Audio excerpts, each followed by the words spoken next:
Welcome to the Pool House Podcast.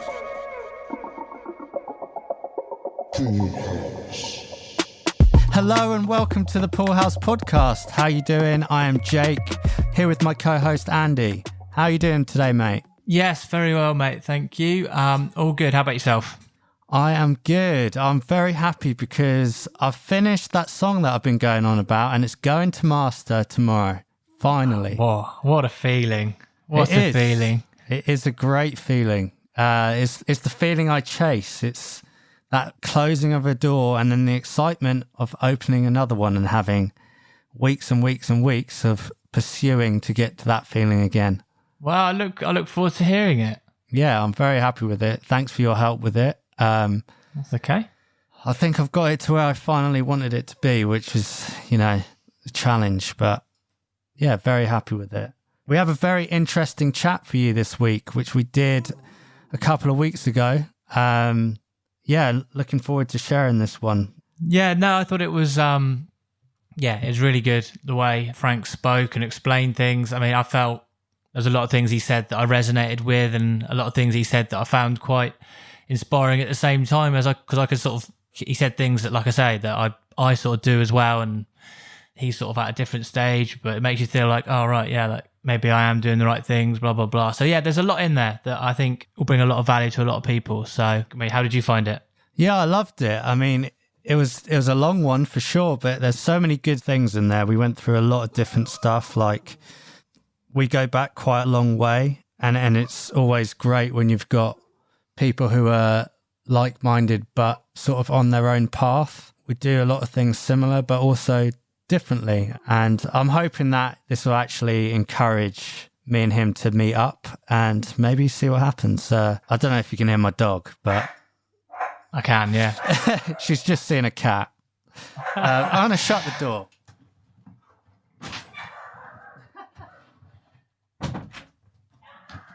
Probably still can hear her, but oh well. Has made absolutely no difference. Love it. Brilliant.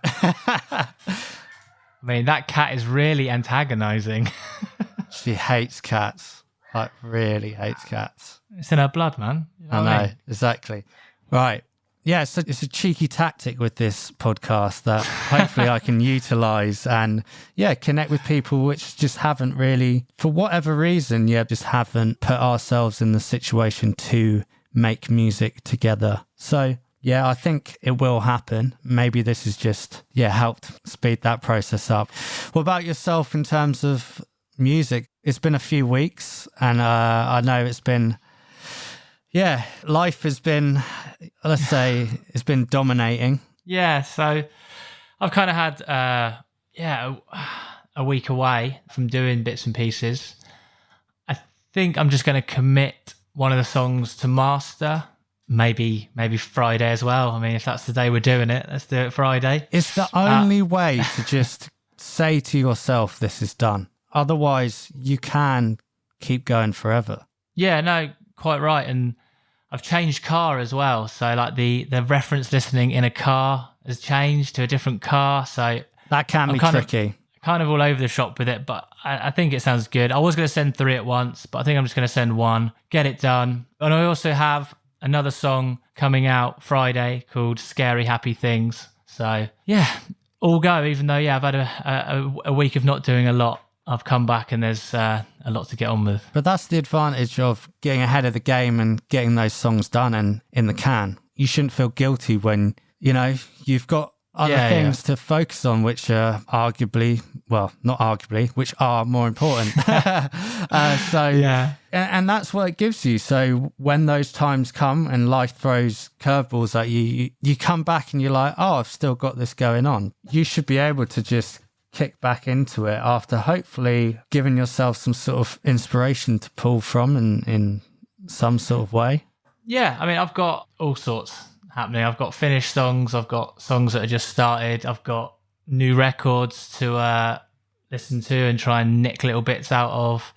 We've got walkthrough videos to do. There's loads to do. So exactly, it's always good to come back and have a big pool of things to have a crack at. Yeah. So just finally, I don't want to go in too deep on this, but I find when I even just make the contact being like, this is going to master, emailing, I'm about to pay money for this to be mastered, suddenly my brain switches and it's like even the decisions I'm making change. The way I'm listening changes because I know I'm against the clock then. Yeah. It's almost like I need to do that sooner. Yeah, It's the best thing I can do to just be like, enough is enough. But yeah, and I've got there and I'm just excited about getting the next one out and getting it done. No, definitely. I totally agree with the way you're sort of implementing it. Cool. All right. Well, let's not blabber on too much. We've got a long episode for you today. Enjoy it and we'll talk to you soon.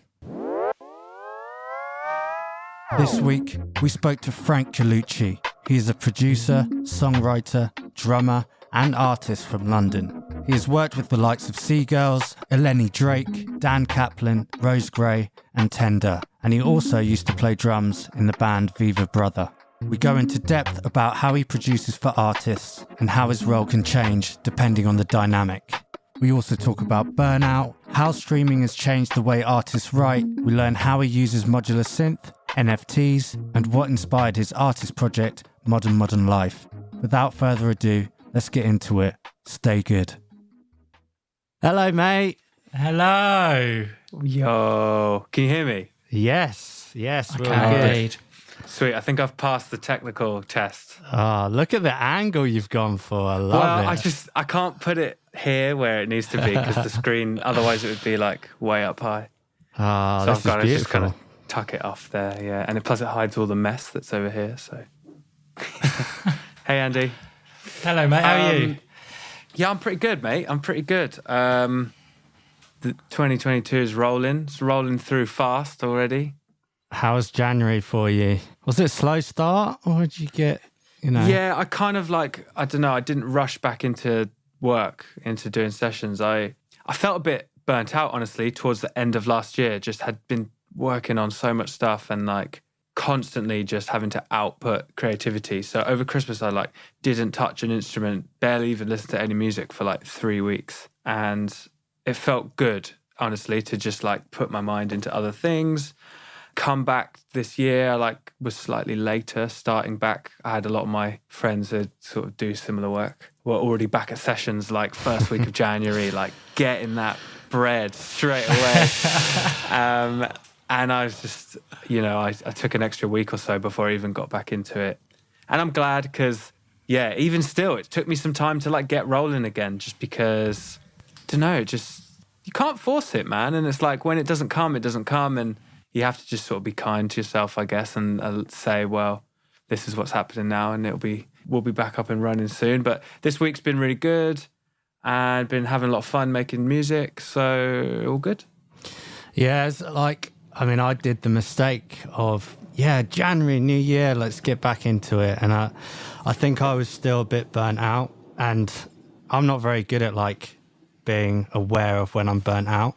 And that's something I need to learn for sure. Because, you just end up sitting in a room just being like, my brain is mush. Like, I don't even know what I want to create.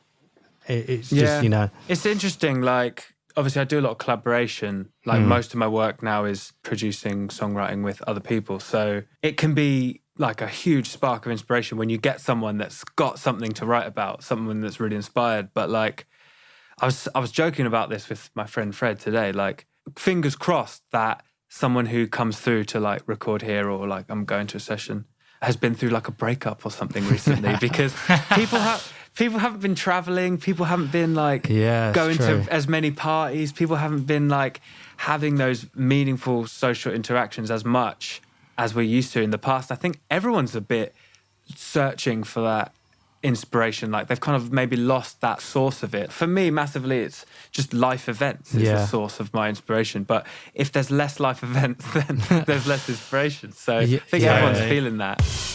What does like a normal session look like for you? Is it like start the day off, have a chat, see what someone's going through? Or is it like people bringing full songs or they bring ideas or how's it work for you?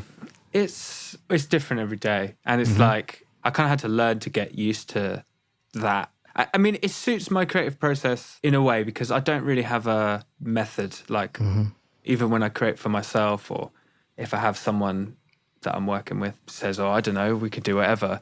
There's not really like a go-to thing that I have to like get the ball rolling, which maybe I should. There's probably been times where like I feel like I could use that. I'm like scratching my head. When the possibilities are infinite, that's when it's the hardest. Yeah. When someone comes to me and says like, oh, I want to make a garage tune, or like I want to make a tune that kind of feels like this song I was listening to on the way here, then it's really easy because it's like, great, okay, all we have to do is our interpretation of that. It's never going to sound like that because I'm making it and you're making it and we're different to the person that made that. It's actually the most difficult when all the doors are open and you can just do anything. So it's great when someone's like, I've got this idea that I started, or even this just one line that could be the title of a song. Like already, if the song is called like, I hate my ex-boyfriend or something, then, you know, you'd already know like emotionally where this is maybe going to be steering. But yeah, it's just got to be water, man. Just whatever comes up in front of you, you kind of have to just let it turn into a song if it wants to. And if it doesn't, then you have to I've also had to, over the last few years, like really learn to accept those times when you get to the end of the day and maybe you've just got like a cool loop at best or something, you know? And for so long I would feel really hard on myself. I'd be like, oh, I failed. I'm a shit producer. Like I couldn't even get a song out. We were here for 8 hours and like nothing happened. But you can't demand creativity. Like that's the one thing I've learned first and foremost, firsthand, time and time again. It's like, sometimes it's just not flowing. And it's like, they say you have to turn up to allow it to start happening. Yeah. So you're there, you sit down, you're at the piano, you're at your computer, whatever. Got the right intentions to make it happen. I don't know. They say you're like a radio receiver, aren't you? You have to just be on, and then just see what signals come through. And the gold is not always coming through. Well, I think there's also like, I think the industry has gone. You're almost expected to have a song at the end of the day now. Mm-hmm. You know, you hear people like, yeah, we wrote 4 songs in a day. You know, almost to the point where it's just like, it doesn't matter if it's good or not. Like, I did a song that day. Well, this is exactly it, mate. Like, I don't want to criticize the industry as a whole, but there's a bit of a mismatch between like the culture of sessions, like, you know, 5 sessions a week, working with 5 different people, different producers, whatever, get a song out at the end of the day. You know, a friend once said, if you've got nothing to write about, a song's not worth it. I think about that a lot because I have found myself in scenarios where it feels like we're making a song because we're here to make a song.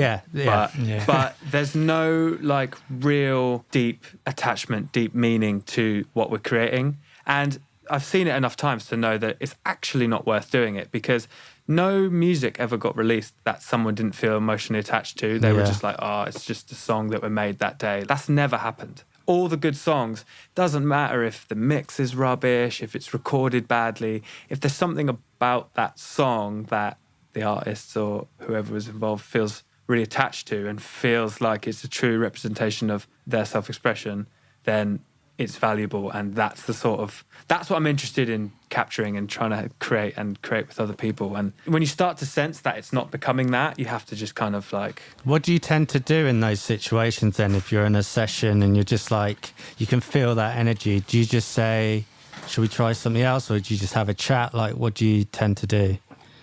So my friend Owen is actually... Owen Cuts, his name is. He's a wicked producer, like... Learned a lot from him in the times that we worked together. But like, yeah, he's not afraid to just call it on an idea.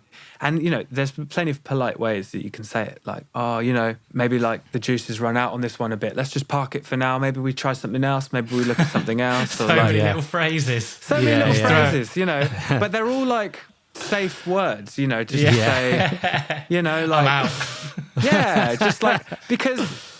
He's a good judge of character. Like, I like to think I can read the room enough to a point where I can sense that they're not hyped on an idea. Because we all know what that feeling is like when you're onto an idea and everyone's gassed about it. It's suddenly easy though, isn't it? That's why we do it. That's what we're always looking for. That's why we do this, because that feeling of when you're like so hyped on an idea, and you can get into that, what true creativity is. And you know, they say creativity is a spiritual endeavor. And it's like, whether you have any thoughts on spirituality or not, when you're truly engrossed in writing something, creating something, and you're enjoying it, you're not thinking about that bill that you have to pay or that argument you had with someone that you saw recently, or even like your entire sense of self, it dissolved, it disappears. It's very mindful, isn't it? Like that's how the mindfulness thing, yeah. That state is so comforting, so like blissful to everyone. There's plenty of other ways to access it, like you talk about it with sports people in the flow state,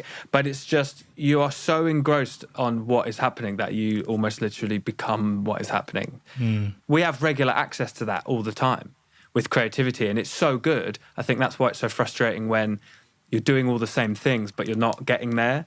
Yeah. And I personally haven't worked out what is the difference between getting there and not getting there yet. So I don't know. I don't think there is an answer. Yeah. I think we'd be very rich if we could solve that problem. If we could rewind a little bit, Frank, to me, you are a drummer at heart. Sure. So I just wanted to ask you where it went from. Let's take it right back.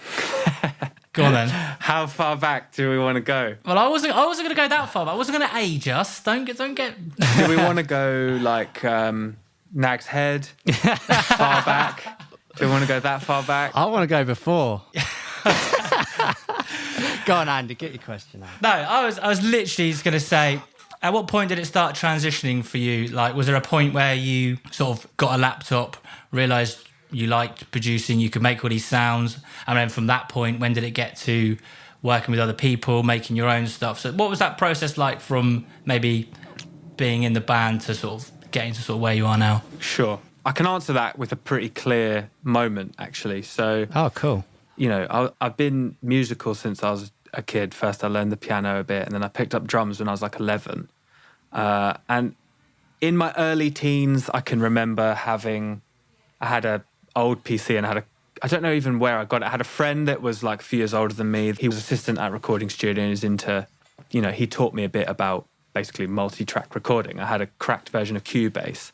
I always made just random music for myself, like with no intention. Like I never really thought about being an artist or anything. I just enjoyed recording music, like just writing little ideas and recording it. And I would record myself playing drums for the sake of like listening back and, listening to what I was playing and recording ideas and whatever. And then as I got into being in bands, I realized, I could record. And I was always the one to sort of record the crappy demos. I would like take a couple of mics to the rehearsal and just record that. Or we'd do record some demos before we went in to like actually record them at a proper studio. But it was honestly not until when I was in the band Brother and we got signed and we recorded our album with Stephen Street. We spent like 3 weeks at a studio in Banbury with him. And even still before we went into the recording and it was like, Stephen Street's going to record your album. Like, I still didn't really understand what a producer does. Like, I didn't know, like you hear about producers and like, didn't really realize. And then it was only over that 3 week period I had this like light bulb moment. I was like, that's a sick job. That is what I want to be doing. Because you get to kind of be involved with everything. And it's like, it's just, I don't know, his process was actually very different to like what mine is. And I think what I saw is that he just worked very much in the way that suits him as a person. And he just has great taste also. So he does his thing. And at the end of the process, whatever that process is, there's a good recording there. There's a good sounding song. And he was involved in all the little decisions that add up to make a big difference, basically. And it was after that I then became aware of like, okay, so now I sort of understand what the producer's role is. Moving forward from that point, there wasn't too much more in Brother. Like we actually made a second record and our friend Ali was like mainly producing on that. And everyone kind of like would throw their few cents in, but he took control of that. But when we started that next project called Love Life, me and Ali like very much just produced and mixed and did all the engineering, all the recording for it. And that is, I feel like I really spent those years just sort of learning what it is, programming drums, using MIDI interfaces, learning about synths, learning about guitars, learning about like everything that goes into it. Because producer now is like, you have to be able to do everything. I play guitar a bit now. I play bass a bit now just because I have to. When you're in a songwriting with someone session, they're like, oh, it'd be great to have guitar on this. And it's like, well, I can record one chord at a time, even if I'm like looking up what a G minor shape is. And then like I'm a rubbish guitarist, but I'm like a pretty good engineer. So I can splice together the part. Like if I have to, it might just take longer. I think there's a great lesson in that, because I think a lot of people that make music now, those who can just like, you know, not pretend they're the best at everything, but they just know how to manipulate things to make something work. Like you say, you have to be able to do everything, and you don't have to sit there pretending like you know every guitar chord and you can shred the bass. You know, they don't care. They just want to get a cool song out the end of it. Maybe those years of going from doing the Love Life stuff and having Ali there is just someone who's like obviously a mate, someone you respect, but also making you go, we can pretty much do anything if we just figure it out. Totally. And it felt very much like we were just kids, like working it out. We were using all like cracked software at the time because nobody had any money to buy anything, and like stuff crashing all the time and having to just just like the worst, man. And like the only difference between me and any young artist that maybe doesn't really understand is that I know how to use the tools quickly now to try and create what it is that I'm imagining. That's why I say now more than ever, everyone's a producer. You just have to learn to use the tools to, you know, actualize your ideas, because that's all it is like knowing what you think you want to hear and then making that reality. And I encourage everyone to just like, you know, GarageBand is free and you can make amazing music with just GarageBand. Totally. Like if you have the idea, then you just need the tool to actually put it down into something that exists that you can play out the speakers. And you're a producer. That's it. It's just a speed thing, really. If I know that there's a problem that I'm hearing or there's something that I want to create, I've got the experience to know, well, this is probably the fastest way to solve that problem or to get to that thing that I'm trying to hear. Whereas someone without as much of that sort of knowledge might just have to just randomly twist knobs a bit more until they get that result that they're looking for. But there's no like fundamental difference other than just understanding the tools, I think.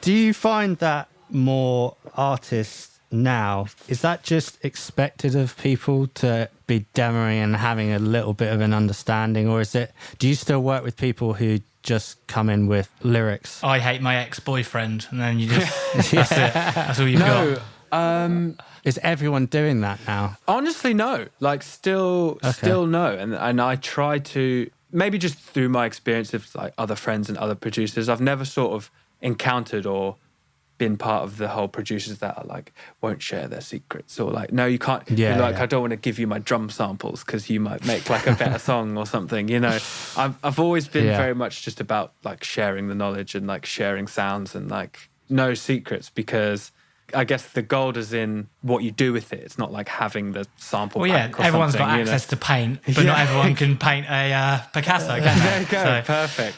Everyone's got access to splice as well, and everyone's using the same stuff. No, they're all it doesn't individual matter. samples. No one else has got those. Yeah.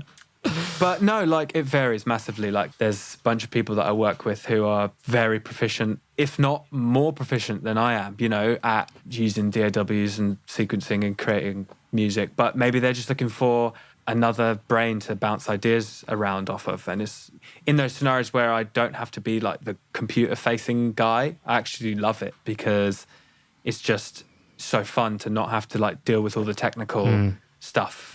You know, editing and fading and all that stuff. So yeah, I didn't think of that actually. So there is the guy normally in a session then that is facing the computer, dealing with the problems and painting, and then there is normally somebody else that is just more the sort of, I don't know, just the ideas person or something. It depends. It's like there's a variety of people that I work with. I think 3 is the magic number for a lot of the sessions I do. There'll be me being the producer, kind of ideas, songwriter, sounds guy. There'll be the artist, and then it always just helps to have another person in the room, whether they're strictly just like a top liner, maybe they're also another producer, maybe they just kind of are a bit of everything guy like myself. Like I wouldn't necessarily say oh, I'm a producer only, I'm a beat maker or whatever. I've been to plenty of sessions just as the non-computer guy, just to sort of help write the song. And like, Awesome. I'm not much of a singer, but I love writing melodies. I'm not much of a lyricist, but I love words. Like, the importance of words is a big thing for me. And I think that I'm very good at sort of shaping things that already exist, rounding the corners, or like helping things fit. Like, oh, maybe you could say it like this instead of like that because it sings better, or it sounds cooler, or it, you know, it has the right number of syllables to match with, I don't know.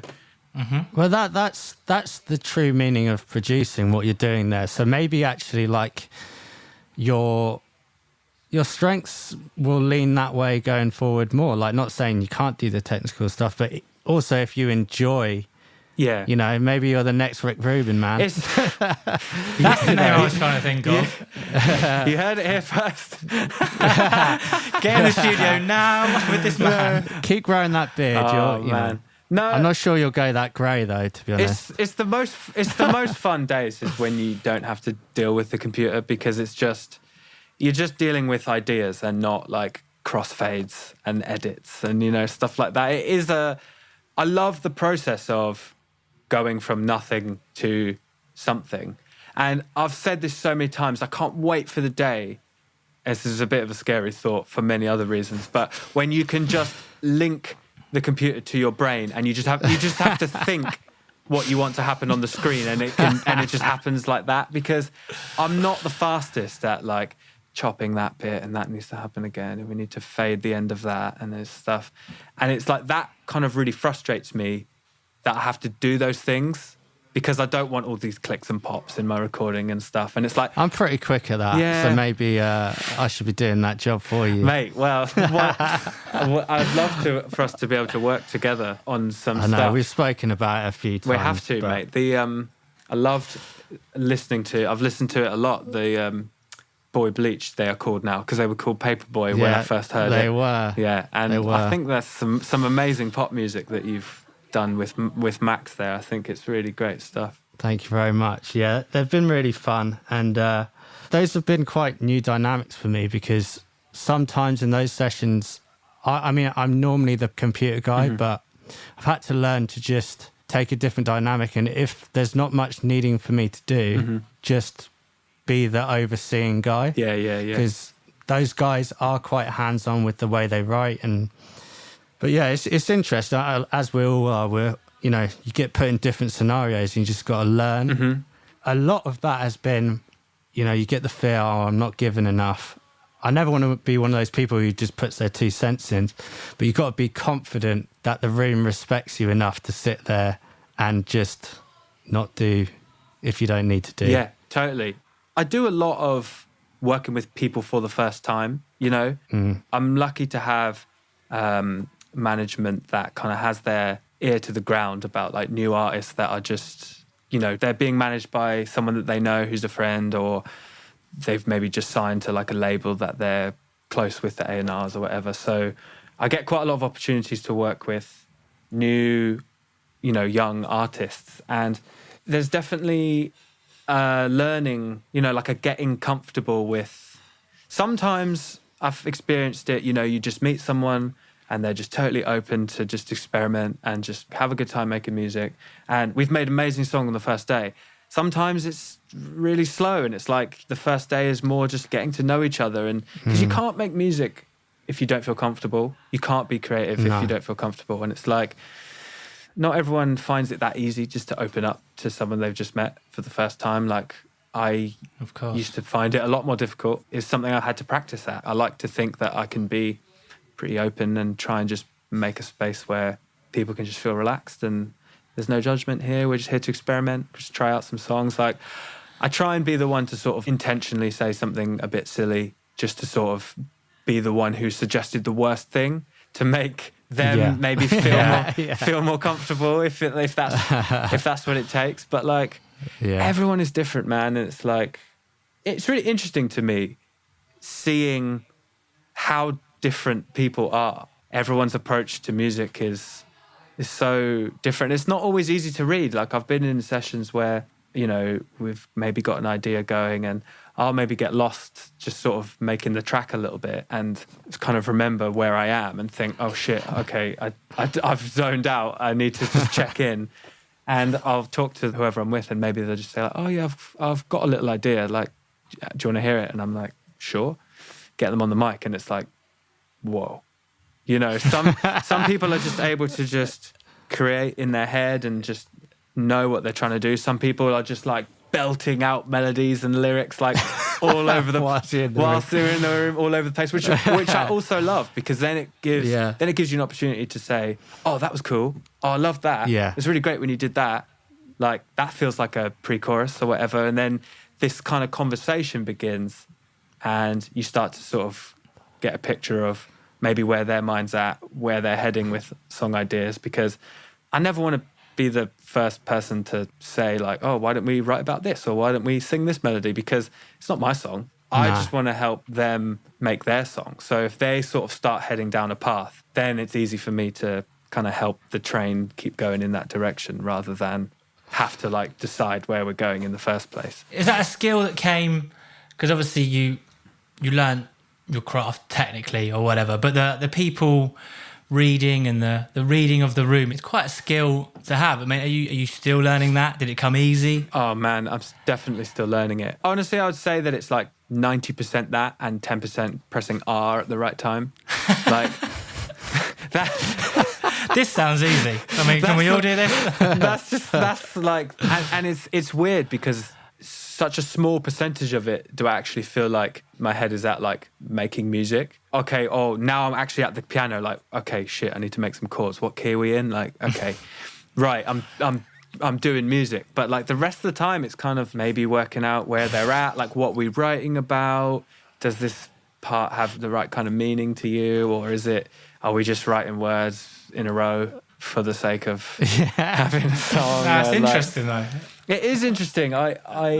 It's weird because everything in my life has revolved around music since I was young. And I mean, I always felt very lucky that I felt very sure from a young age that I just want to be involved with music. And for a very long time, it was playing the drums. It still is occasionally. There's a couple things that I am involved with, and I might do a short tour next month, but the dates keep moving and like, we'll see. Fingers crossed for that, because it'd be nice to just like play with other musicians again. But I don't know, I never really sort of pushed hard in one direction. I was just like, as long as I'm involved in music, I'm having a good time. And any opportunity that came, I would say yes to it. I didn't ever really think like, oh, I'm going to be a producer now. Okay. It was just like, I was in the band, the last band I was in Love Life. This was like, 2012 to 2015 kind of time. And then that kind of came to its natural end. I moved back to London and we had done a very little publishing deal with Love Life. And I met the guy from the UK office because we signed this deal in America, and just chatted with him for a bit. And he was like, oh, I could sort of link you up with a couple of other artists that I know and stuff. And maybe you could just like make some music together. And I was like, yeah, cool. Like not really kind of knowing what I was doing. Or what that meant. What that even meant. Like I was just looking to just collaborate for fun. And then first session I did that he put me in with this guy called Sam Shaw, who's still a friend, amazing songwriter. The first session I did with him was a song that he ended up then putting out. And I was like, oh, okay, this is fun. You know, we just make a song together and then people are just releasing it. And it's... I mean, it doesn't always go that way, but it just kind of happened. I guess it just kind of happened without me realizing. And then I was, it's something I started doing more and more. And 5 years later or whatever, I'm just like, oh, this is still happening. I'm still having fun doing it. So who knows? Maybe it'll change again. Like, I'm not saying that I've found my calling necessarily, but I've always thought as long as there's music involved, I'm having a good time. I'm happy. That's the only goal.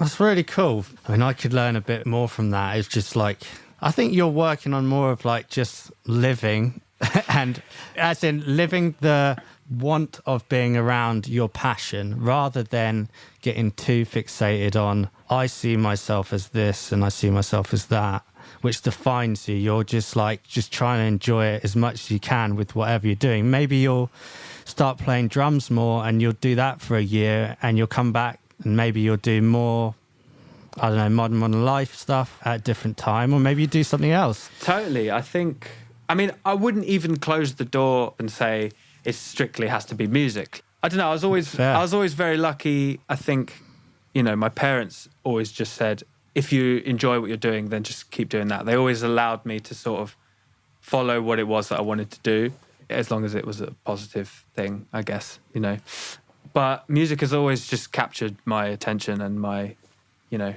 love. So far, I'll just keep doing that.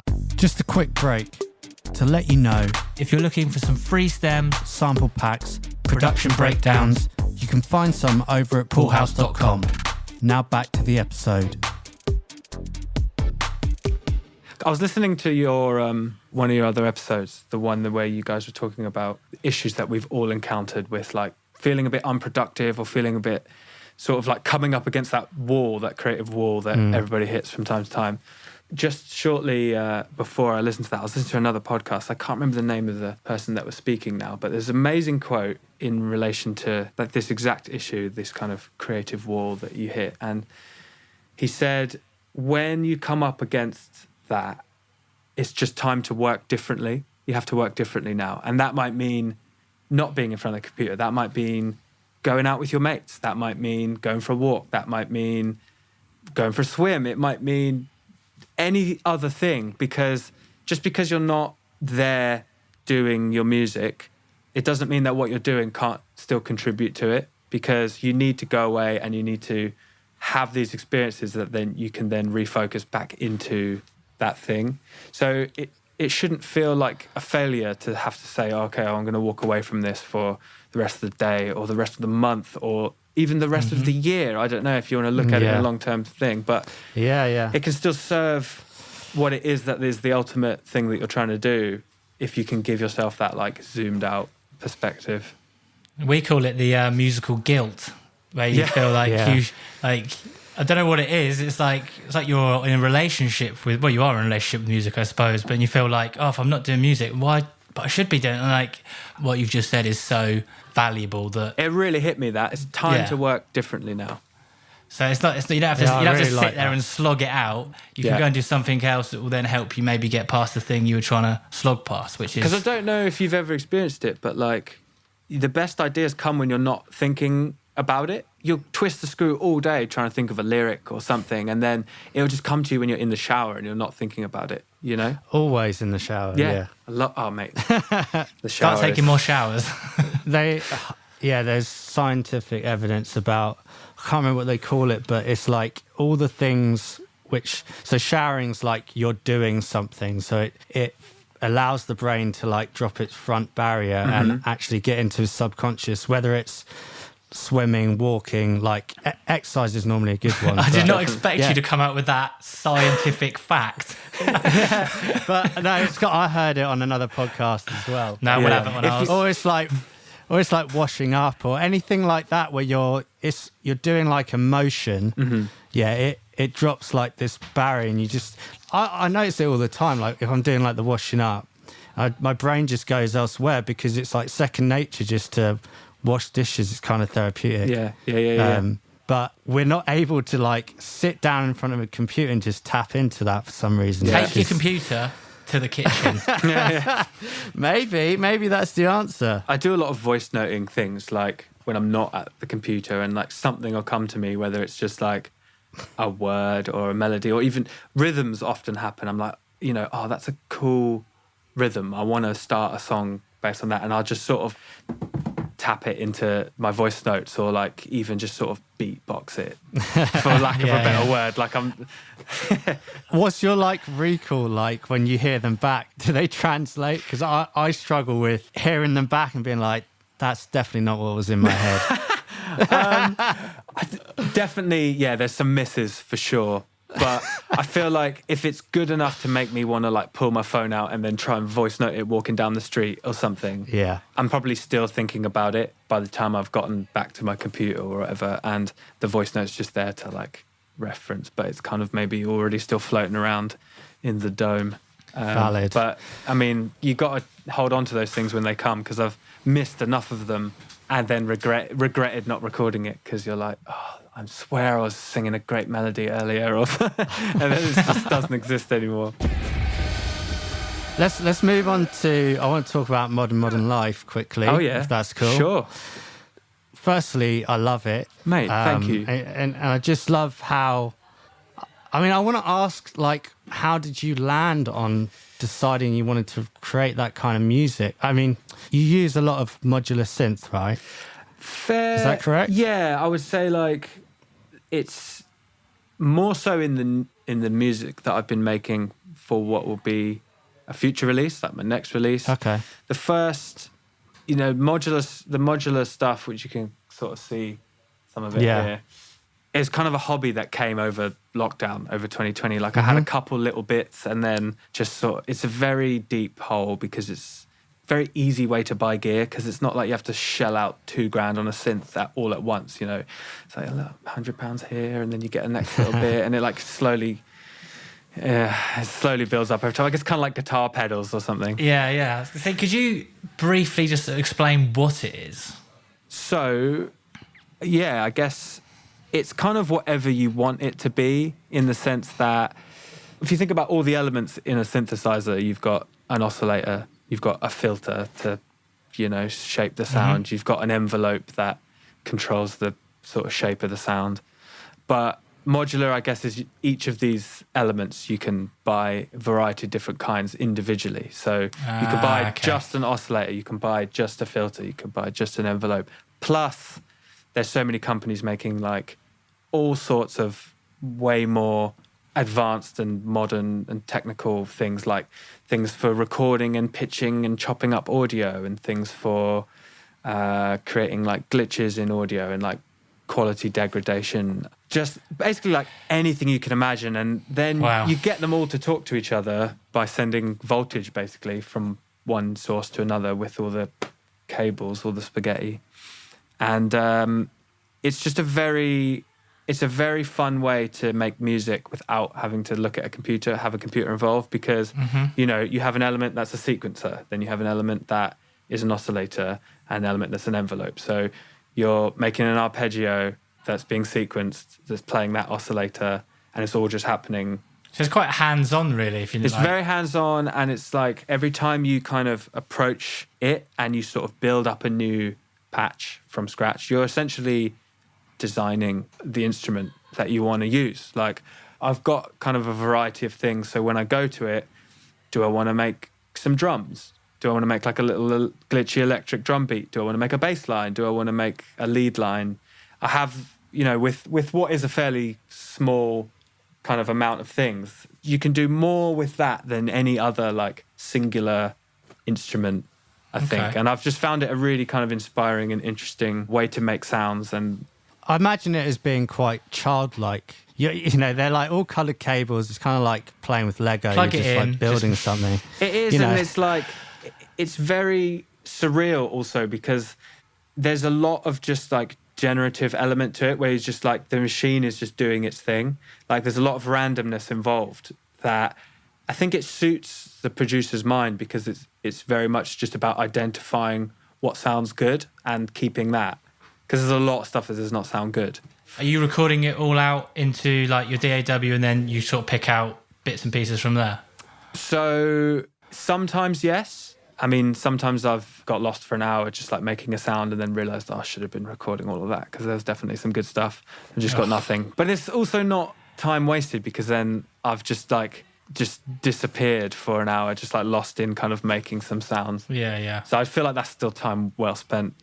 But I've now also got it so I can sort of tempo sync it to my DAW, so I can make arpeggios or I can make parts and have it running in time with whatever I'm working on, and sort of, tweak the sound to fit, and then just hit record and like get the stuff that I want. And is that sort of like to the sort of creative process for modern life? Yeah. Because you're creating such sort of almost atmospheric and sort of vibes, it's sort of very good at sort of conjuring up images and feelings.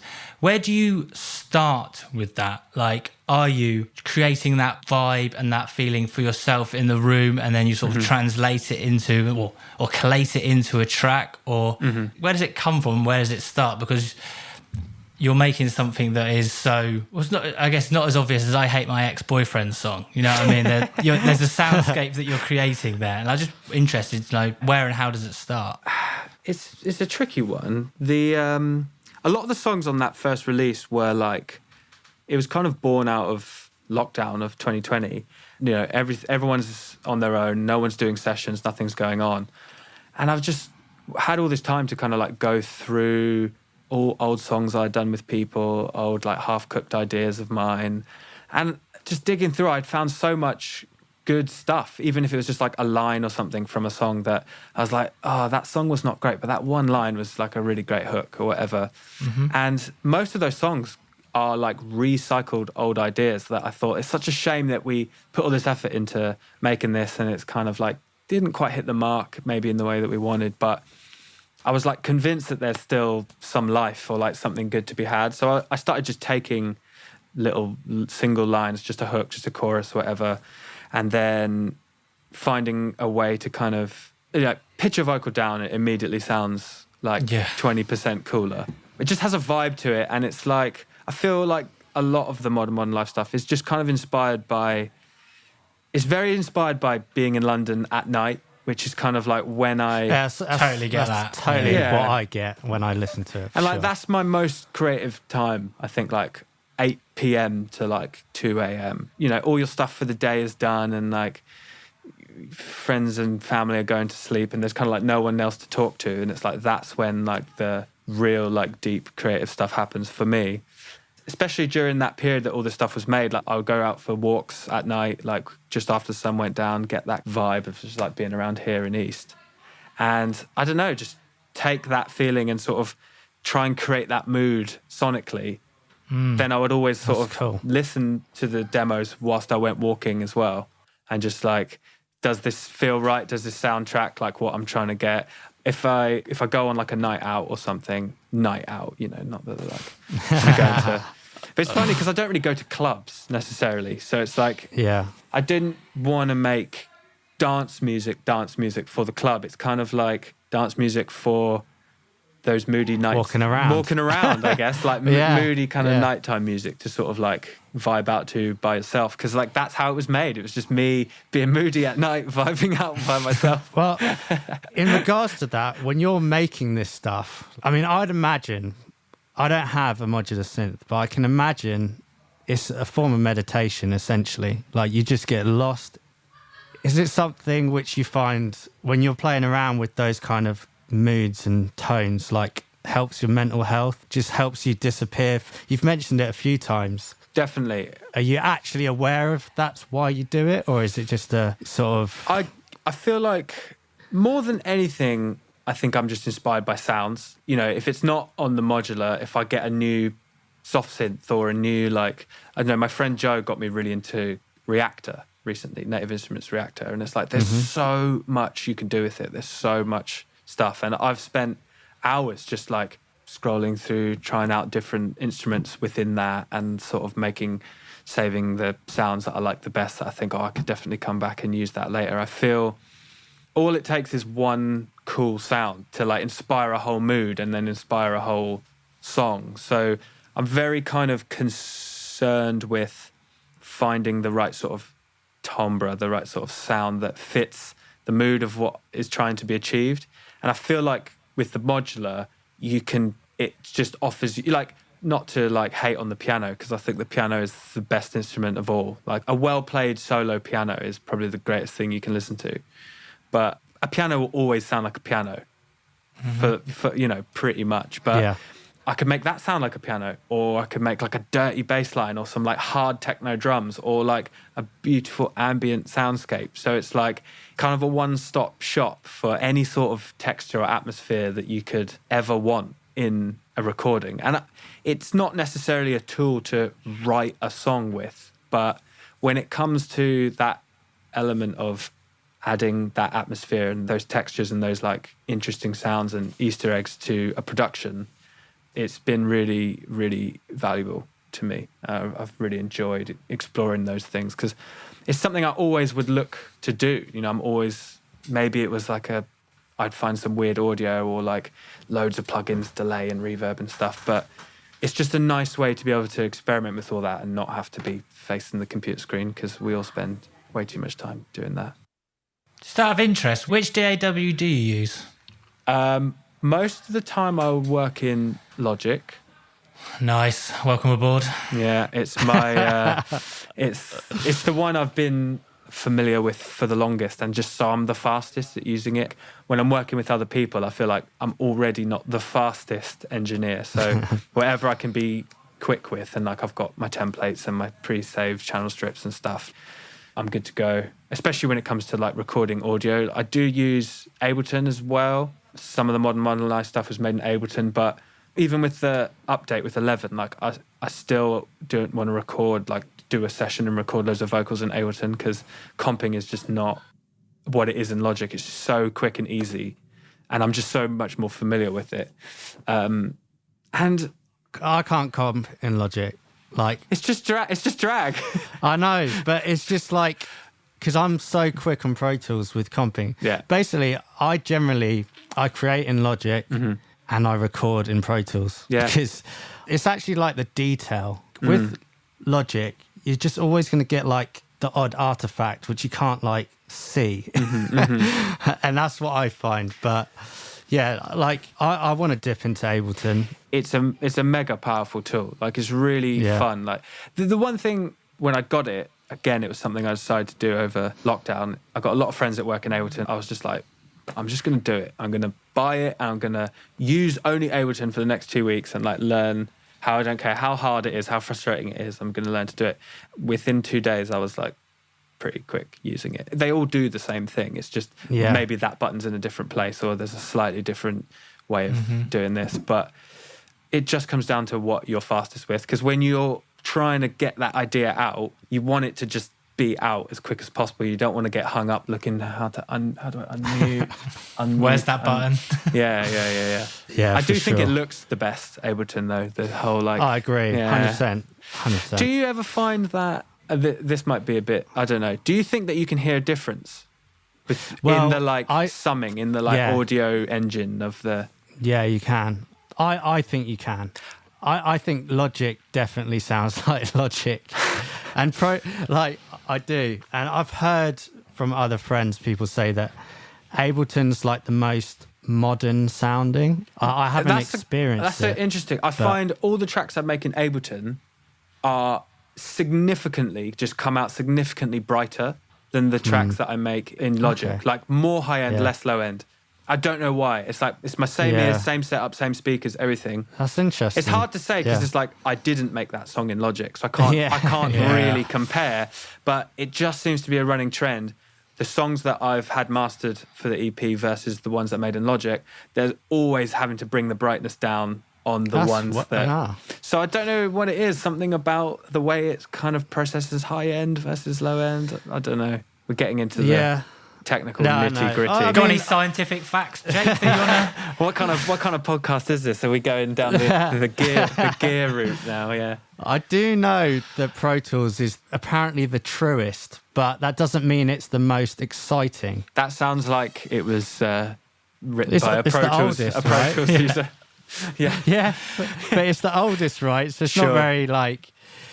It's not exciting, but I guess it's better for band recording. Yeah, for sure. For audio, I think pure recording. I think that like if you make electronic music and you use a lot of MIDI and especially CV, like control voltage for interfacing with modular. Again, one of the reasons I love Ableton is because you can do that so easily. Like there's programs that run within Ableton, and if you have the right sort of sound card, you can send out all the control signals you need to interface with modular. You can't do that in any other DAW as far as I'm concerned. So they're like ahead of the game with that. But then, for audio, again, if you're doing massive multi-track recordings, I've been in scenarios in the studio where, of course, like Pro Tools is the only option Yeah. for that. So they've all got their... I mean, Ableton don't want you to record like that. That's not what their market is. So no, exactly. And they shouldn't. They shouldn't. They're the leaders right now, I'd say, of modern music. Like, everyone's... It's more of like a manipulating tool, right? Mm-hmm. Whereas Logic's like get loads of soft synth MIDI tool. Mm-hmm. Ableton's more like a twist and bend. I know you can do that in Logic, but I think that's what they design. Yeah. That's what they're marketing as. They some of the audio processing stuff that Ableton can do in terms of like time stretching or pitching or like shaping transients is like so much better than anything you can do in Logic or any plugin. Sometimes I'll go into Ableton just to like get that specific effect that I want, that on the like time stretching or whatever, just do it to that one sample, that one track, and then like bring it back into Logic and keep working, just because they're massively ahead when it comes to stuff like that, for sure. It seems like once again it's like the producer, you have to be able to use every Yeah, DAW now. It is exactly. No, that's the reason I did it, man. It was like a bunch of other producers and friends that I work with working in Ableton, and then like I kind of feel left out in the session when because it's like they're all like hyped on like doing this and that, and I'm just like, cool. It's like being around people speaking a different language almost. I'm like, okay, I need to know what's going on here with Ableton. I probably need to do that with Pro Tools now as well, because I would crumble. You can always have a Pro Tools engineer. I would crumble if I had to run a Don't session take on my Pro job. Got one other thing to talk about, and that is NFTs. Oh, yeah. Because you've taken the dive early on. You've gone for it. You've made a collection, right? Yeah. I mean, who knows? Have I sold any? Obviously not, no. But it was just something I was just super curious about. I was like, I've been curious about the crypto world for a long time, and I've like tried to make my little investments or whatever. And it's just one of those things that I think I don't want to be that person that like falls behind on tech. Like you look at your parents trying to use Facebook or whatever, and you're like, no, you have to. No, you need your iCloud password to log it. It's like, yeah. And it's just I don't want to be that person in my life, at least yet. Anyway, so it's like I totally get that. When a new technology is being spoken about and like coming into the public awareness, I'm just curious, and that's all it is. And it's like I was just interested to sort of know what it was all about, and I figured the best way would to just be like, for quite a while I was like trying to talk to a few people that knew about it a bit, and I was like, I make ambient music, do you want to make an NFT? Like trying to get someone to sort of show me what it was all about. But like it's so fresh and new that there wasn't really anyone that wasn't already doing it that was sort of willing to. So I just thought, screw it, I'm going to just work it out for myself. And it wasn't difficult, and I don't really know what it means, but it's like just having done it taught me a lot about what it's all about and what the crypto art world is about, and just understood a bit better about how certain Web3 things work. It's just interesting to do, and it was fun sort of creative project as well. It was like a new format that that I'd never done, like an audio visual thing that's only like 10 seconds long. It's like it was just kind of a fun new thing to create. So what is, to anyone listening, this is a test, how would you describe what an NFT is? Or what is your understanding at this point of what an NFT is? Well, an NFT, I guess, it's proof of ownership of a digital asset. So you might have the one and only Jimi Hendrix guitar from Woodstock 1969, and like you have the actual item in your hands.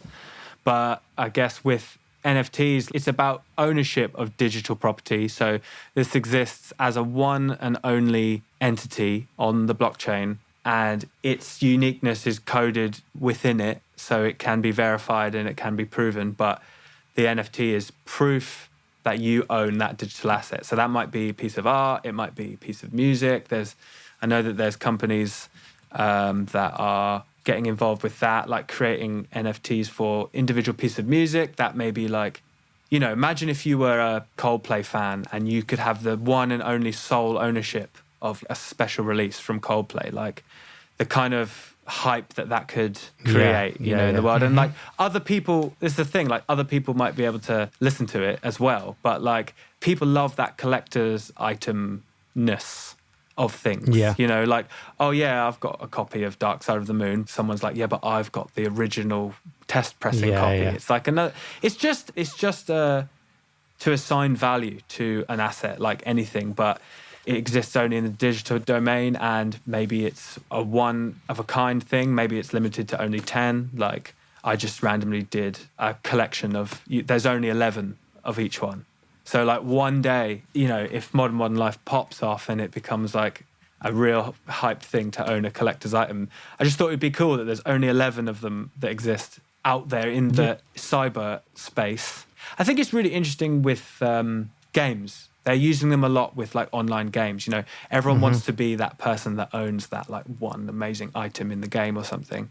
And it's sort of like creating this marketplace even outside the game where you can have proof of ownership of this item that then, because you can prove that you own it, then you can have it in the game or whatever. I think there's an infinite amount of uses for it, and it's only just the tip of the iceberg, really. Yeah, I think it's interesting because the world has such a limited understanding of it. So you've got people jumping on it really quick, and it's going to evolve. But I think what you said is really interesting. Gaming is basically like the leading form of art, really. Yeah.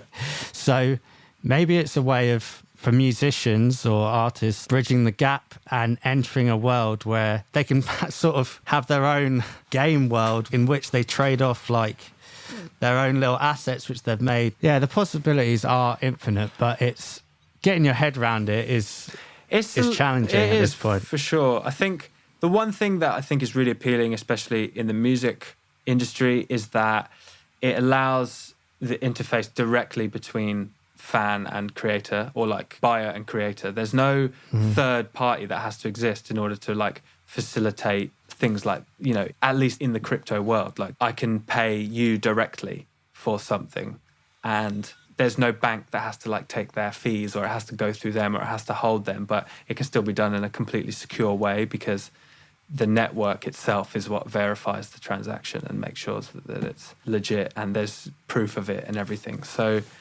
I think it will open up a lot of doors to allow creators to profit from what they're doing in a way that there's no third party that's sort of like profiting from someone else's creativity. Like when they work out a system for music streaming to exist on the blockchain, so there's no, you know, there's no third party hosting it necessarily. It's just like you can access this. I'm not sure exactly how this would work, but you can access the songs without there having to be like a central place where they're kept, like Spotify or Apple or whatever. Yeah. Then it's going to, you know, it'd be revolutionary if it could go that way. Like there's a lot of Spotify backlash at the moment that I've been seeing. Oh, yeah. Yeah. Wow. I know, and it's actually scary because people put their whole careers in the hands of these CEOs at these companies, and watching the backlash is really scary, I find, because whether you're spending however much money on Facebook ads, pushing ads only to Spotify, if that platform gets diluted and, you know, eradicated because all the backlash, like, you've got nothing at the end of it. It's crazy. Man. It is crazy. It's like there's plenty of artists out there that stream incredible numbers, but then wouldn't really sell many tickets, or like I don't have fans. Yeah, don't sell many physical weird. copies. And I think something that freaks me out is the playlist culture, and I see it from time to time with people that I work with, and it's like your sort of springboard of your career is almost determined by whether you can land music on these really popular playlists, because they make your numbers go up, and then like maybe labels are taking you more seriously because that's the sort of things that they care about. So it's almost like people are making decisions on their creativity in light of, will it get placed on this playlist? And if I'm doing something that's maybe doesn't fit with that vibe, then I'm probably not going to get on the playlist. So my music's not going to get much showcasing. Yeah, it's changed the whole... It's changed the way that people are even creating. And I think it's homogenizing the sound of modern music to a degree, because... Yeah, I agree with that. Because without that support, it's so hard to sort of like get noticed as a artist, especially where it's now more than ever, when it's like you can barely go on tour, or there's not really any other place to... Radio doesn't hold the same sort of value that it used to. Like getting played on the radio is not necessarily what's going to kickstart your career. But if you are the first track on New Music Friday, like a couple of times, all of a sudden you're an artist that millions of people just are familiar with, because when they go on that playlist that all these people go on, you're right there every time. And it's like there's a handful of people that are controlling these playlists. And so it's like every artist in the world, basically, like a massive part of their career just, you know, in the palm of their hands, and it's up to them. It's too much responsibility for a handful of people. It's crazy. It's really not a good system. It's difficult because I don't know enough about music streaming and technology to suggest a better system, but I know that it's not fair. It's not right at the way that it is at the moment. And I hope that this backlash continues and something significant does change, because there's enough issues in the music industry. Like at least artists have got to be getting a bit more pay for their songs being played. It's so much entertainment. It's like the fact that they made it free to start with, I think, was the big issue. Because imagine, you know, you can't then make something that was free paid for. It's like Netflix was never free, and it's like nobody grumbles at paying $9.99 a month for their Netflix or whatever. So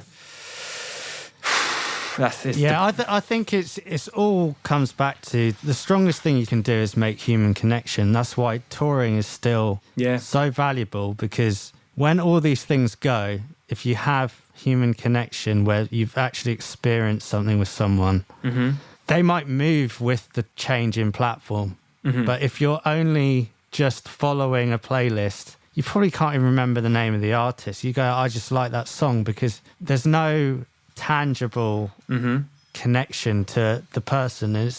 It will change, and like people will lose out for it. But yeah, the smart ones are the ones putting effort on still treating people like people. But it's getting harder because we're heading in a more AI, kind of world. So like it's only going to get harder. But anyone who can maintain those human connections is going to stand the test of time. Or email lists, because they're still around. That's still a thing, like mailing lists, direct from artist to fan. Exactly. It's a good way of doing it. And I mean, huge respect to anyone that like can put that effort into social media and be genuine, because I know you've talked about it on previous episodes as well, like how difficult it is to do that. Like, is definitely the worst part about having my own project is having to do stuff on social media, because it's like I feel like I look at my phone enough even just to stay in contact with the people that I want to stay in contact with. And it's like the world of turning artists into content creators, and there's lots to be said about that, but maybe we don't want to get into that now. It's like, again, it's a move away from, I think, what making music should truly be about. And it's sort of like true. It's adding a whole other realm of something into it that just, I don't know, just doesn't need to be there. And for a lot of artists, it becomes almost more what they're about than even the music. People are a fan of the person, and the music is something that they do. I also think, like, how crazy is it that to be an artist or whatever you want to call yourself, you have to be, if you had to be this good at this many things in a normal job, you'd be on 100 to 500,000 pounds a year, wouldn't you? Whereas think about the amount of things we've spoke about. Yeah, like the amount of things that all three of us are good at, that it would be an insane job and you get paid an insane amount of money. You'd be so valuable to that company, whereas Spotify decides to pay us a third of a penny. And I have a hard time valuing myself when I'm pricing stuff up. Like, it's a whole cycle, because I understand the artist's point of view. So I'm always like, they've got no return on investment on this. Like this song, you're not getting anything out of this. But I shouldn't be thinking like that. But anyway, let's wrap this up because we've gone pretty long. But thank you so much, Frank, for joining us. Thanks very much, mate. Thanks for inviting me, guys. It was really nice to chat to you. I love the podcast. Love what you guys are doing. Looking forward to you guys continuing doing more stuff. I think it's a really just nice, positive thing that you're doing, just to create conversations around stuff that's going on in music. I really enjoy listening to it. So thanks for asking me to join you. Thank you very much. And on that note, where can we find you on the internet? Where's all this content you've been creating, Frank? Come on. Well, there is Instagram, Modern Life. That's my music project. Instagram, Frank Colucci. That's me as a person doing things, taking pictures of things that I think are funny or interesting and posting about the stuff that I've produced. And yeah, like links to everything else that's relevant is in the bios of those things. Love it. Link in bio. Yeah, link in bio, man. All right. Lastly, before we go, if you had to give your younger self a piece of advice, what would you say to that person? I would say just like do what makes you happy and be grateful to do it. I think that's it. You know, we were just saying about all the things that we have to do to, you know, for our jobs, that if we were in another job, we would be getting paid loads. If we were in another job, we wouldn't have time to do all the things that we get to do. So I feel very lucky to be able to, you know, spend a week just like thinking about how do you make NFTs, or like, and you know, it's a luxury to me just to be able to like explore those things and not have any responsibility to someone else that I have to be clocking in on time and, you know, those sorts of things. So I think to be brave enough to sort of just persist and have a life doing something creative is, you know, something that I'll always be pleased that I did, proud that I did. So I would say to my younger self, like, just, yeah, make sure you just keep doing that and like, don't give up, don't be afraid, because times will be hard, but times will be good as well. I love it. All right, man. Thanks very much. Sweet. Thanks, guys. Take it easy. Nice chatting with you. Cheers, Thank mate. you. Thanks, buddy. Bye-bye.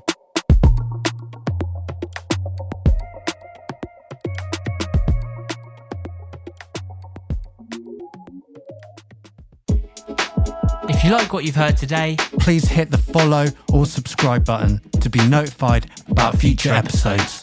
You can massively help us out by leaving a review. and sharing with your friends and family. It's also a beautiful way to help us grow. As always, we'd love to hear from you, so don't be a stranger. We want to build a community and we want you to be a part of it. Until the next one, stay good.